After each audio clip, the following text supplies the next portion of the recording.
నేను అక్కడ ఆర్గనైజేషన్లో పనిచేస్తున్న సందర్భంలో ఇనుపాములు అనేటువంటి చోట అక్కడ సుమారు 165 మంది చనిపోయారు.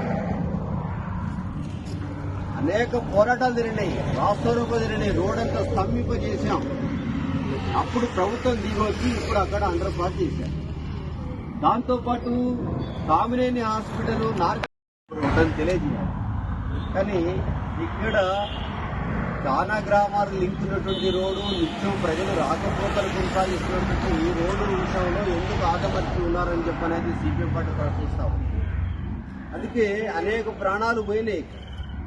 సహజంగా ఒక కుటుంబంలో ఒక వ్యక్తి దూరం అయితే ఆ కుటుంబం కుమిలిపోతే ఆ కుటుంబం మొత్తం కూలబడిపోతుంది.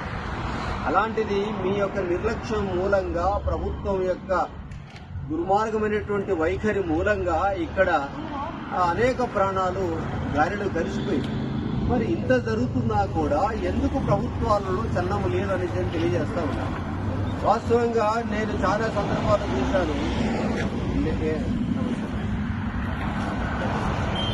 తర్వాత అనేక ఉద్యమాలు జరిగిన తర్వాత, నార్కట్పల్లి బంద్ చేసిన తర్వాత అప్పుడు ప్రభుత్వం స్పందించింది, అక్కడ అండర్ పాస్ నిర్మాణం జరిగింది. మరి ఎన్ని ప్రాణాలు గెలవాలి పోనీ ప్రభుత్వం లెక్కలను వేయాలి. ఇక్కడ ఇంతమంది చనిపోతేనే మేము అండర్ పాస్ నిర్మాణం చేసాం ఒక లెక్కనే చెప్పు. ఇంత దుర్మార్గమైనటువంటి ప్రభుత్వాల వైఖరి ప్రజలకు ఒక పెద్ద శాపంగా మారింది. అందుకే ఇక్కడ అనువైనటువంటి స్థలం కూడా ఉంది, ప్రభుత్వ స్థలం ఉన్నది. ఇక్కడ అండర్ పాస్కు సంబంధించినటువంటి అనేక అవకాశాలు ఉన్నాయి, ఎవరికి నష్టం జరిగే అవకాశం లేదు.